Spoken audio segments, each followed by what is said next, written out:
tiempos, pero todo se debe a un sinvergüenza, porque quien no tiene vergüenza es un sinvergüenza. Y ese señor es Godoy, cínico, no tiene principios éticos, porque si los tuviera, no hubiera aceptado estar allí en ese puesto con la mujer que defiende a gente de la narcopolítica, de la narcotráfico y de otras situaciones vergonzosas.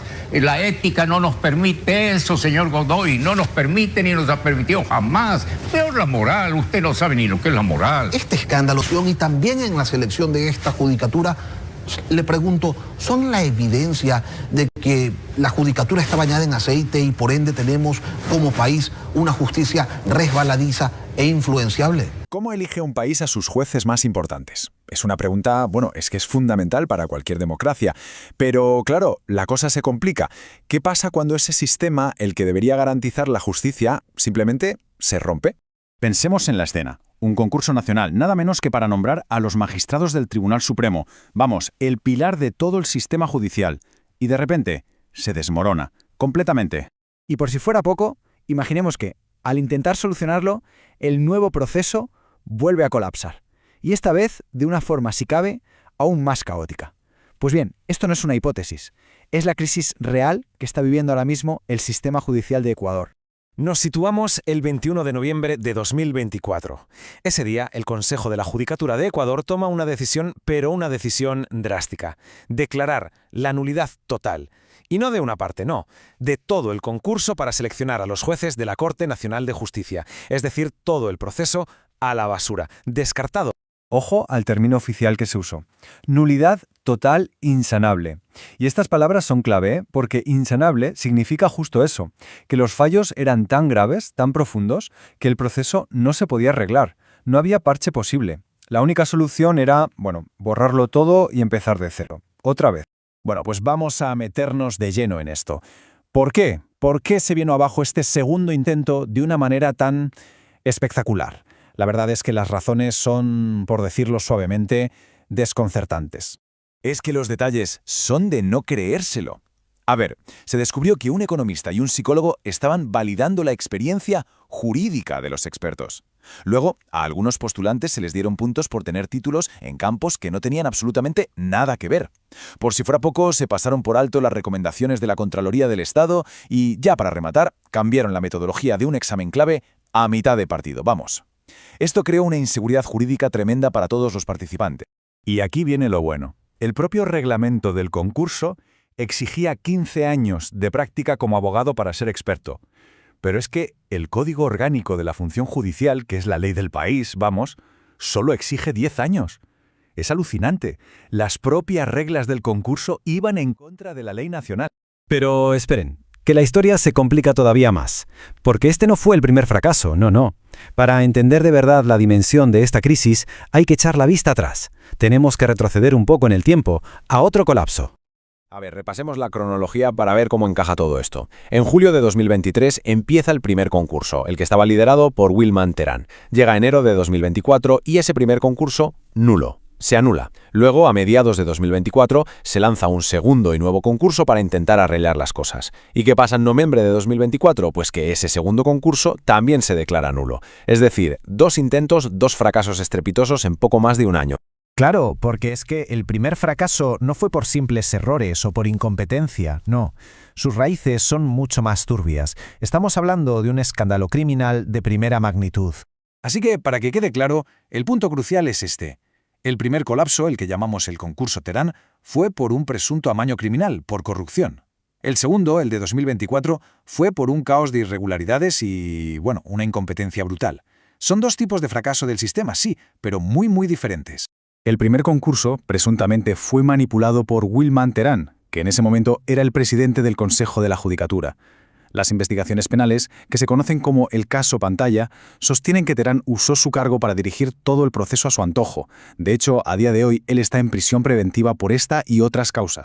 Y las acusaciones son gravísimas, no hay otra palabra. Se le acusa, para empezar, de dirigir el concurso para favorecer a ciertos candidatos. Pero es que, además, se le acusa de darle a su pareja acceso privilegiado al banco de preguntas del examen. Y bueno, en general, de pisotear los principios más básicos de transparencia e igualdad que se supone que debían regir todo esto. De hecho, la declaración oficial que anuló ese primer concurso allá por enero de 2024 fue demoledora. Decía textualmente: las irregularidades contravinieron los principios constitucionales, legales y reglamentarios de transparencia, publicidad e igualdad que rigen el proceso. Vamos, que no se anduvieron don chiquitas. Vale, 2 concursos fallidos. La pregunta es, ¿y esto qué significa en el mundo real? ¿Cuál es el impacto de no poder elegir a los jueces más importantes del país? Pues las consecuencias son enormes, tanto en lo práctico como en la confianza en el sistema. Para empezar, hablemos de dinero. Solo el primer concurso que falló costó al Estado más de $200.000. $200.000. Un despilfarro de dinero público que, por cierto, la Procuraduría ahora está intentando recuperar de la gente implicada. Pero bueno, el dinero es casi lo de menos. El daño real es mucho más profundo. Estos fracasos han dejado un vacío de poder tremendo en la Corte Nacional de Justicia. Y para la gente de la calle esto se traduce en una cosa: incertidumbre. Surgen preguntas como ¿quién está tomando las decisiones importantes? ¿Son legítimos los jueces que hay ahora? Y todo esto, claro, provoca una erosión brutal de la confianza. No hay un funcionario que se preocupe qué está pasando con los jueces de lo penal, con los jueces constitucionales, con la misma función judicial. No ve nada a esto de allí. ¿Qué interés tiene, señor? En una batalla de alto riesgo, una que se está librando en el mismísimo corazón del sistema judicial de Ecuador. Es una historia compleja, llena de acusaciones, de presiones y, en el fondo, de una lucha por la integridad de la justicia. Y esta cita, es que va directa al núcleo del conflicto. La pronunció una de las figuras clave de toda esta historia, Solanda Goy-Esquelal, que es miembro del mismo organismo que está en el centro de la tormenta. Es una acusación, como se pueden imaginar, de una gravedad tremenda. Así que la gran pregunta es esta: ¿cómo se ha llegado a este punto? ¿Qué ha pasado para que el Poder Judicial de Ecuador esté en una crisis de presunta corrupción tan profunda? Vamos a desgranarlo todo, a ver quiénes son los protagonistas y qué ha ocurrido. Empecemos por el principio. Para poder entender esta crisis, lo primero es conocer a la persona que hizo saltar todas las alarmas desde dentro: Solanda Goy-Esquelal. A ver, su cargo oficial es vocal del Consejo de la Judicatura. Para que nos hagamos una idea, este es el órgano que, básicamente, gobierna a los jueces. Se encarga de la disciplina, de la administración, de todo el sistema. O sea, que no es una observadora externa, Para nada. Ella está, como quien dice, en la sala de máquinas de la justicia ecuatoriana. Y ojo, porque aquí vemos algo que es crucial: su historial.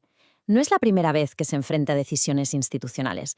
Este documento que vemos es de 2018 y muestra cómo, incluso antes de estar donde está ahora, ya estaba desafiando legalmente resoluciones con las que no estaba de acuerdo. Vamos, que su lucha no es algo de ahora. Bien, ahora vamos al caso específico que sacó todo esto a la luz. Un caso que, según las denuncias, quedó atrapado a propósito en un laberinto burocrático para que no llegara a ninguna parte. El nombre clave aquí es Yezdimir Serdan. Y no hablamos de una figura menor, es un narcotraficante condenado. Y la gestión de su caso, o más bien la falta de ella, se convirtió en el epicentro de toda esta crisis institucional. Aquí es donde la trama se complica de verdad. La denuncia de Goyes describe una secuencia de eventos muy concreta. Fijaos. Primero hay una condena. Perfecto. Pero entonces el juez Carlos Serrano denuncia que está recibiendo presiones del entorno del presidente de la Judicatura, Mario Godoy. Justo después, ¿qué pasa? A uno de los jueces del tribunal lo suspenden, impidiendo así que redacte la sentencia. Y por si fuera poco, al juez Serrano, el que denunció las presiones, le retiran la seguridad y tiene que irse del país. El resultado de todo esto es que la condena existe, sí, pero solo de palabra. No está en papel y, por tanto, no tiene ningún efecto práctico. A ver, para que se entienda por qué esto es tan grave, hay que ver la diferencia clave. Una cosa es el veredicto oral, el anuncio que se hace en la sala, pero lo que de verdad cuenta es la sentencia escrita. Ese es el documento legal que lo hace real, que permite apelaciones y que ejecuta la condena. Sin ese papel, la condena a Serdan, en la práctica, se quedó congelada. Es una maniobra que al final deja el proceso en la impunidad. Claro, como era de esperar, unas acusaciones tan graves no se iban a quedar sin respuesta. Y de repente, la atención se desvió del caso de narcotráfico y se centró en la propia denunciante. La persona que señaló la supuesta interferencia se convirtió en el objetivo. A Solanda Goyes la llevaron a un juicio político, que es un procedimiento que se usa para destituir a altos funcionarios. O sea, un ataque en toda regla. Y la cronología deja claro lo rápido que fue todo. En julio se presentó la solicitud, y para el 12 de agosto Goix ya estaba allí, defendiendo su cargo ante el Pleno de la Asamblea Nacional. Todo en cuestión de semanas. Y aquí tenemos las dos versiones, totalmente enfrentadas. La acusación formal era incumplimiento de funciones. Decían que ella boicoteaba sesiones clave para que no salieran adelante. Pero su defensa apuntaba a otro lado completamente distinto. Ella decía que el problema era un déficit presupuestario enorme y la propia inestabilidad del Consejo. Y sobre todo, que el juicio no era más que una represalia política por sus denuncias. Al final, todo se redujo a una simple cuestión de números. La moción para destituirla consiguió 75 votos. El problema para ellos es que se necesitaban 101, así que, por un margen considerable, el intento de destitución fracasó. Solanda Goyes se quedó en su puesto. Pero bueno, aunque Goyes sobrevivió a ese juicio político, la crisis de fondo está muy lejos de resolverse. Vamos a ver cuál es la situación a día de hoy. Y este es el punto clave, porque en el fondo nada ha cambiado. La sentencia contra Cerdán sigue sin escribirse. El presidente señalado, Mario Godoy, continúa en su cargo. Los jueces que llevaron el caso han sido, en la práctica, neutralizados. Y para colmo, el sistema judicial sigue con un déficit de más de 300 jueces. La estructura del problema, sigue intacta. Entonces, ¿Qué interés tiene, señor Godoy? ¿Qué interés tiene de quedarse en la judicatura? Debe ser bastante interés, ¿no? La mujer, él, muchas cosas han de tener, pues, negocios por delante. ¿Qué será? Porque el presidente Noboa puede nombrar otro más digno, puede nombrar una persona realmente capaz. No necesita quedar mal, presidente Noboa, repito, está quedando muy mal. A ver, vamos a meternos de lleno en esto. El sistema judicial de una nación entera, en este caso Ecuador, está bajo asedio. Ha estallado un escándalo de amenazas, de presiones políticas, de acusaciones de corrupción que ha puesto en jaque, literalmente, la idea misma de justicia en el país. Y todo explota con un hecho muy grave, la huida de una figura clave. Hablamos de un juez anticorrupción, uno de esos que investiga a los más poderosos, que de repente abandona su cargo y se va del país, diciendo que su vida corre peligro. Este suceso es solo la punta del iceberg, claro. Destapa una crisis mucho más profunda. Y en el centro de toda esta tormenta encontramos a una figura, Mario Godoy. Él es el presidente del Consejo de la Judicatura, que para que nos hagamos una idea, es el organismo que tiene el poder de nombrar, supervisar y hasta sancionar a todos los jueces del país. Entonces, ¿cómo se ha llegado a esta situación? Para entenderlo, hay que seguir el rastro. Un rastro que nos lleva por una red de presuntas presiones bastante compleja, que según las acusaciones acabaron forzando la salida de este juez.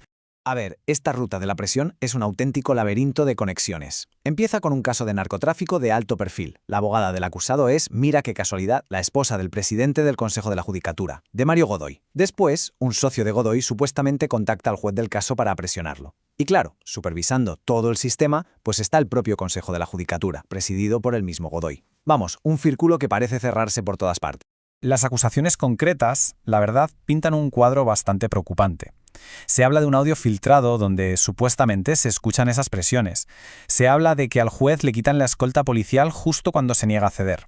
Y de que se retrasa su renuncia de forma deliberada, dejándolo totalmente vulnerable. Todo parece apuntar a una red de influencia que operaría desde la mismísima cúpula judicial. Pero claro, esta es solo una cara de la moneda.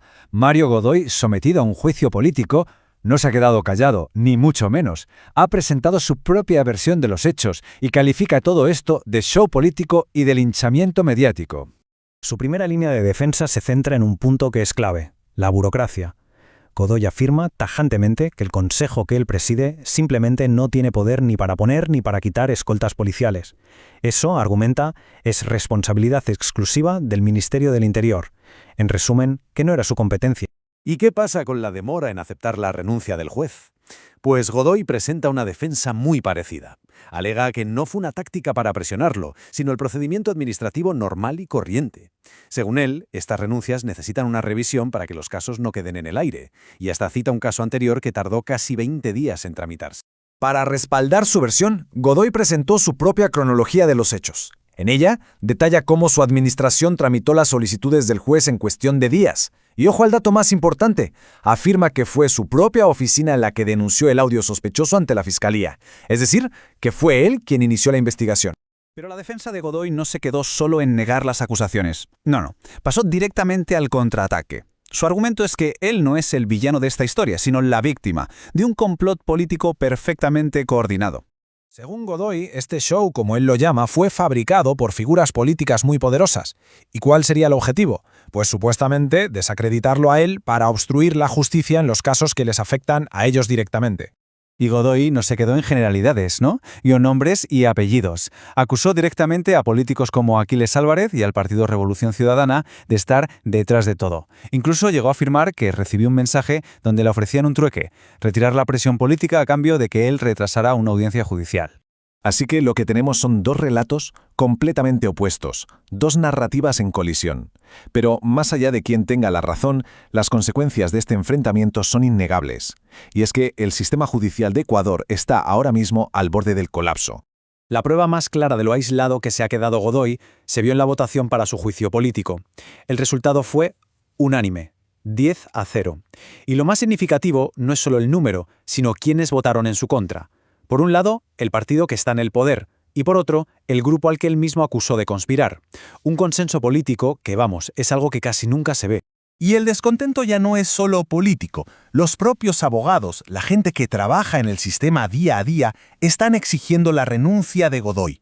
Sus quejas van mucho más allá de este escándalo. Denuncian un sistema judicial que, según ellos, se está cayendo a pedazos por la negligencia y la falta de recursos básicos.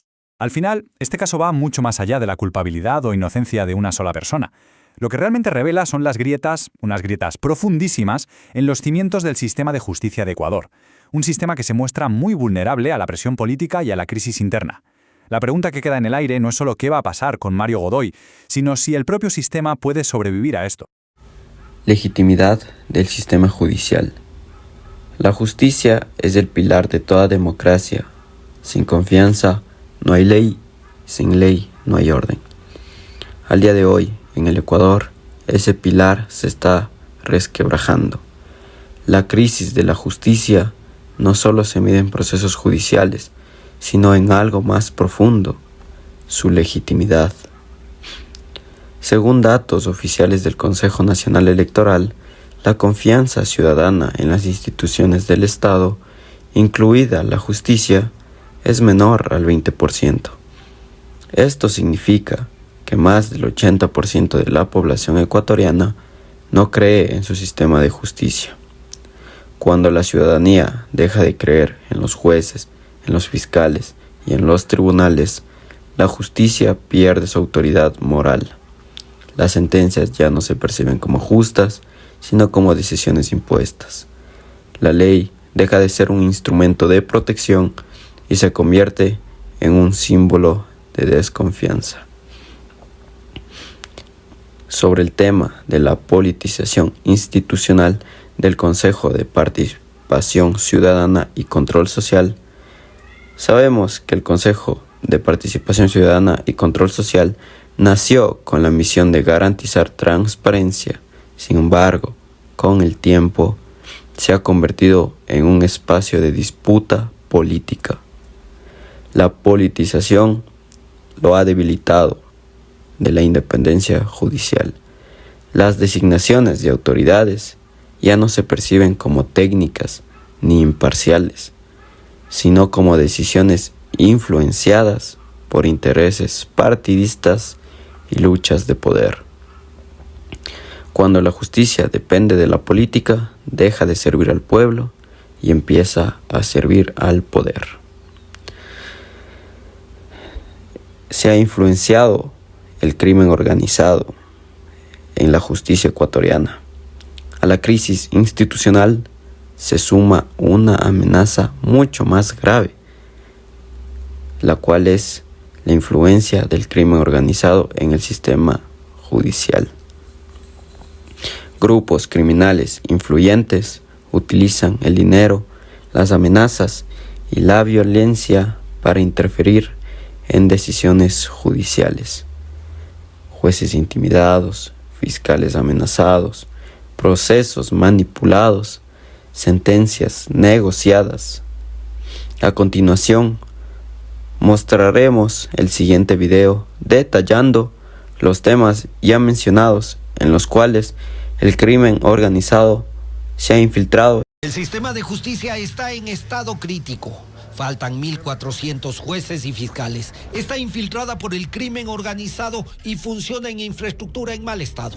Esto, sumado, es lo que dijeron el fiscal Wilson Toainga y el presidente del Consejo de la Judicatura, Mario Godoy, a la Comisión de Fiscalización de la Asamblea, que investiga la actuación de jueces y fiscales. Godoy fue el último en comparecer. Según sus datos, en el país faltan 753 jueces para llegar a los estándares internacionales. 470 jueces en las unidades judiciales repartidas en el país y otros 53 en los tribunales penales. Para llenar ese vacío se debe invertir, según dijo, $50 millones. Se suma la falta de fiscales. En su comparecencia, el fiscal Wilson Toainga dijo que faltan 600 para cubrir los requerimientos del país. Desde el 2019 han pedido que se contraten, pero el Consejo de la Judicatura no ha respondido.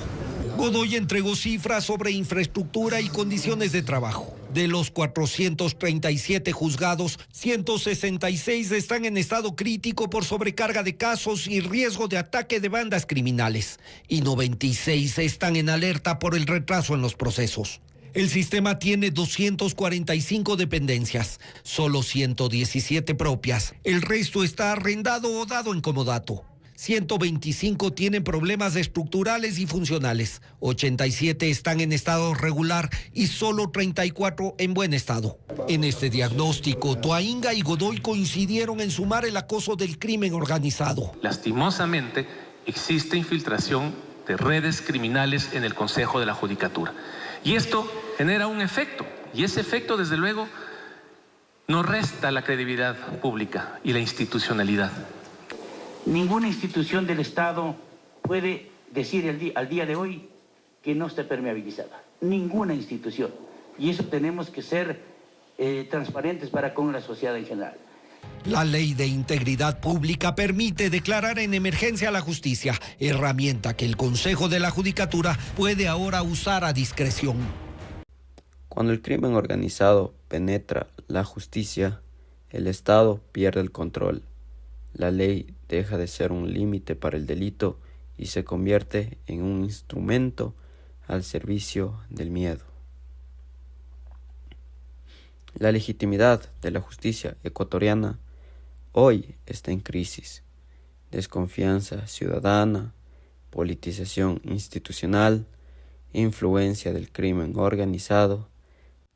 3 heridas profundas que amenazan la democracia, porque sin justicia legítima no hay Estado y sin Estado no hay futuro. El crimen organizado no solo trafica drogas, armas o dinero. Su objetivo más ambicioso es otro, y el más silencioso y el más poderoso, que es controlar la justicia. Con esta justicia. Que la justicia, y no me refiero en términos monetarios, sino por otras razones, se compra y se vende.